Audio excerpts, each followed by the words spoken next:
What's happening, crypto fam? Happy Tuesday. Good morning. Welcome back to Love for Crypto. I'm Scott, and it's a pleasure to have you here. I appreciate you taking the time out to consume the content. So thank you. The Chancellor, the UK Chancellor sets out ambition for future of UK financial services, actually mentioning StableCoins and CBDCs along the way. It is extremely interesting to me how fast this will go on. So we'll have a little read of it. I know some of this, we'll skip through it. Some of it's going to be not related to crypto at all, but it's, I mean, I'm going to, there's a lot of, it's gonna snowball the minute they start really start publicizing CBDCs. I really do think it will snowball. So I mean, he's released statements saying we're starting a new chapter in the history of financial services and renewing the UK's position as the world's preeminent financial centre by taking as many equivalent decisions as we can in the balance of clarity from the EU. We're doing what's right for the UK and providing firms with certainty and stability. Our plans will ensure the UK moves forward as an open, attractive and well-regulated market and continues to lead the world in pioneering new technologies and shifting finance towards a net zero future. What's a net zero future? Positioning the UK at the forefront of green finance. I mean, they're pushing this green agenda.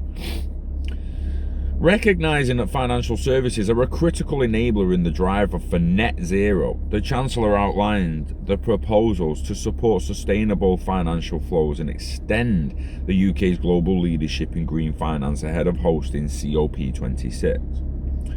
To help the UK meet its 2050 net zero target and other environmental objectives, the government will issue its first sovereign green bond in 2021, subject to market conditions, and intends to follow up with a series of further issuances to meet growing investors' demand for these instruments.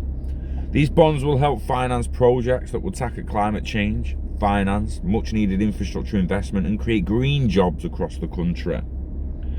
The Chancellor also announced the introduction of a more robust environmental disclosure standards so that investors and businesses can better understand the material financial impacts of their exposure to climate change, price climate related risks more accurately and support the greening of the UK economy. Green, for fuck's sake.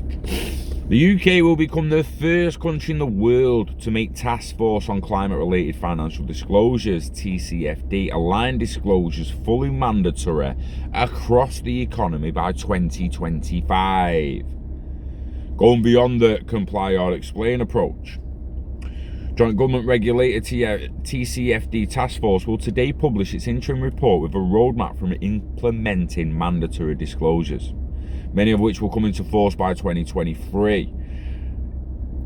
Mandatory disclosures, new regulations, and the numbers, I'm sorry, but they're always 2023, 2025, 2030 or beyond. The UK taxonomy will take the scientific metrics in the EU taxonomy as its bias, and the UK Green Technical Advisory Group will be established to renew these metrics to ensure that they are right for the UK market and to support and benefit from the development of common international standards on taxonomies. The UK also intends to join the International Platform on Sustainable Finance, extending the UK's leadership in financial technology. This is the paragraph most people have picked up on, and this is the paragraph that mentions the stable coins. It's not much, but the UK has long been a pioneer in financial services and will remain at the forefront of technological innovation. New technologies such as stable coins, privately issued digital currencies, could transform the way people store and exchange their money, making payments cheaper and faster. To harness the potential of stablecoins whilst managing risks to consumers and financial stability, the government will propose a regulatory approach for relevant stablecoin initiatives that ensures they meet the same minimum standards we expect of other payment methods. As the UK takes a leading role in the global conversation on central bank digital currencies, the Chancellor welcomed work by the Treasury and the Bank of England to consider whether and how central banks can issue their own digital currencies as a complement to cash. As a complement to cash. Interesting.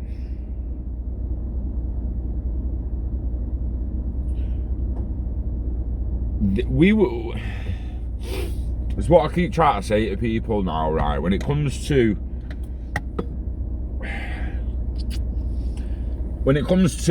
the internet of value and an internet of value, they need to sort the currencies first.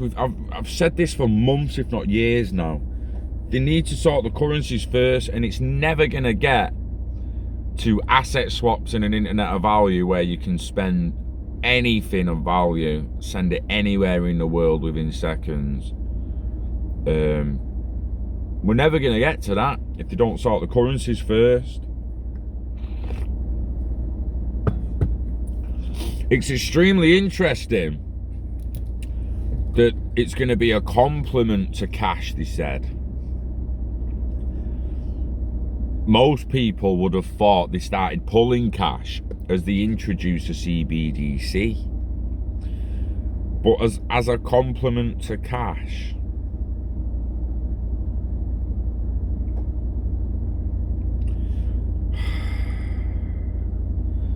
I mean, a lot of people still value cash, don't they?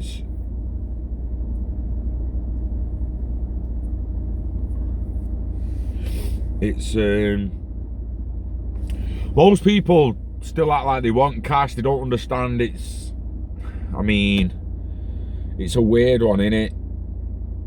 Because on one hand, you want to say, like, it's not real cash, it's not real value, but it is real. It is real value. It's just in an IOU. There's nothing backing it but the fact that I want to spend £1 and the shop wants to take £1. That's it. It's absolutely ridiculous that people think it's the be all and end all. I used to be one of them. You're not taking the fucking £1 off us. Not taking the fucking £1 off us. And now it's like, I want £1 in my head so I know how much everything's worth in pounds, because I'm used to pounds. But it doesn't mean that we can't flip it to another currency, a UN credit or anything like that, the XDR. It wouldn't take that long to get reused to using another currency, I guess. You know, it's just like when someone moves abroad. You go from one currency to the other, won't you? And eventually you get used to using a local currency.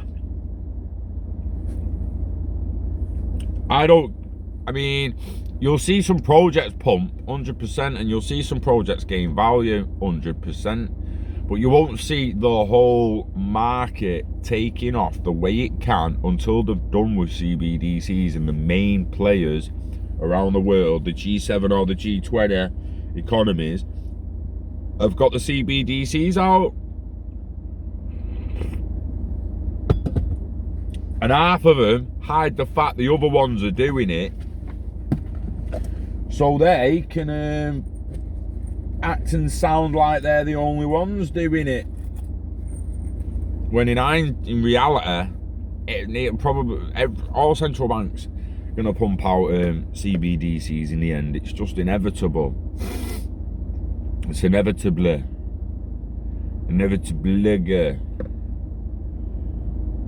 I mean,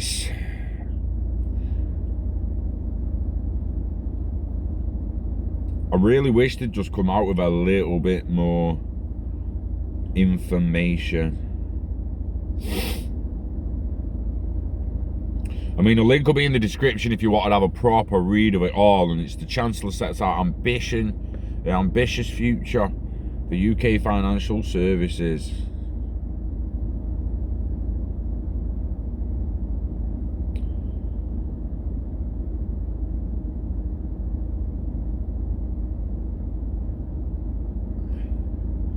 It's interesting, this green bonds. Britain to make climate risk disclosure mandatory by 2025. Chancellor says he won't weaponise equivalent of me. Take your pop-ups and shove them up your ass.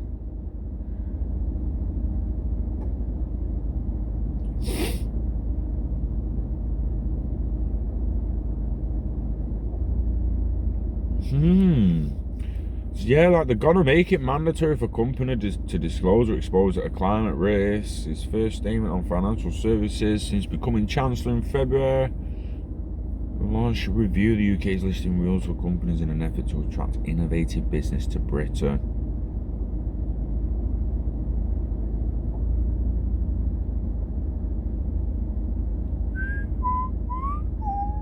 A child's bright smile.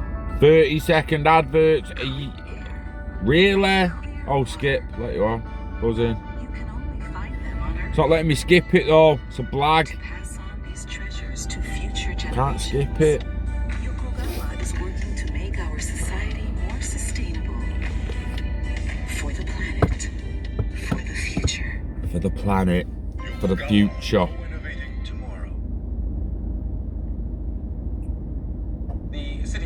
It's an 8-minute video. Does making climate reporting mandatory make that happen even faster? Companies I'll put the in that direction, driven by market forces. I'll put a link for this in the description as well. Believer in UK financial services. It's a significant part of the UK economy, obviously employs lots of people across the country, and importantly, it's something that we're globally best in class at. The announcements we made today, I think, cement that position. We want to remain one of the most open places to do business anywhere in the world. We want to be on the leading edge. It's exciting Adoption, and that we're getting closer to CBDCs and we're getting closer to the big players actually making moves and it getting a bit more widespread attention. But, and like I say, it's a drop in a bucket compared to what comes after it. It really, really is a drop in a bucket compared to what comes after it regarding the Internet of Value, NFTs and online assets. It's gonna be cray. Yeah, I mean, it's gonna be cray. Just getting your head to 2025. I've been saying it. I've been trying to tell people, yeah, there's a small chance it goes the end of this year. There's a small chance it goes next summer. There's a small chance it hits new all-time highs in 2022. But believe me, what the gains you see pre-2023 ain't shit to the gains we're gonna see post 2025. It's just not. So try and get patient. Just be grateful we're still in the space. Still believe in a new tech, because you could have been. I mean, some diehards have dropped off, man, and I mean some diehard people who were. Look at Kurt. He used to do it with me. Oh, excuse me. Kurt used to do videos with me. It's like he don't give a shit anymore. It's like he just doesn't care about crypto. I don't even know how many he's got anymore, how much he holds are out anymore. I spoke to him for a couple of weeks. But some of the most hardcore hodlers and believers have been shaken out almost completely. Compared to positions it was in 2 years ago, they're pretty much fucking out. It's mad. It's mad. So put your money in, leave it long term, get patient. Yeah, be grateful you're just in the space. Yeah, we've actually got some digital assets, because I'm telling you now, after 2025, All the people that you got at the moment who regret not learning how to code websites, regret not learning how to do this, regret not fucking investing in certain things like Amazon, Facebook, Tesla, what the fuck ever. They just got all them little regrets. Believe me, in 2025, there's gonna be some regret knocking about, especially with people who you tried getting into the space but they didn't come into the space. They're gonna feel a regret on a level they've never felt it before in their life. It's gonna be hard for them. You're just gonna be like, well, try to help. I don't know what you expect me to do now. Tried telling you, tried helping you, you threw it back in my face, laughed at me. So I'm trying to say this as nice as I possibly can. Get fucked. Go in your house, get something. I don't care whether it's your hand or something else. I'll fuck yourself.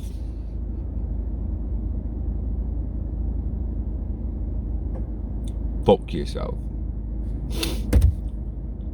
3 years.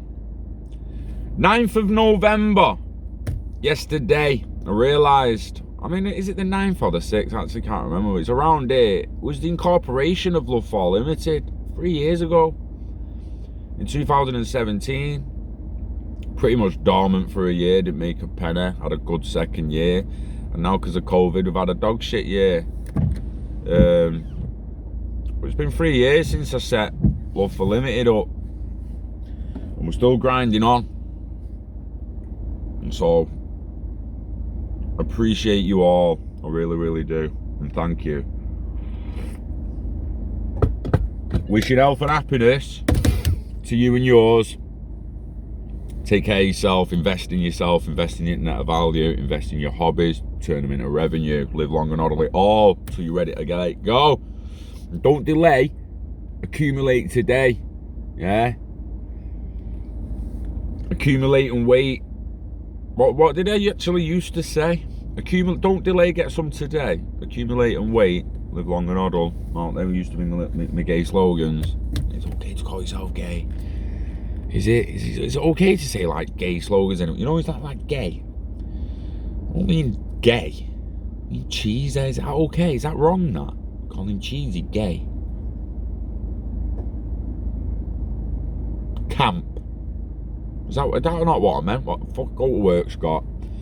Guys, love you. Yeah. We love XRP. We love crypto. And we love the fat CBDCs are moving on, even if ever so slightly. So, until next time, peace.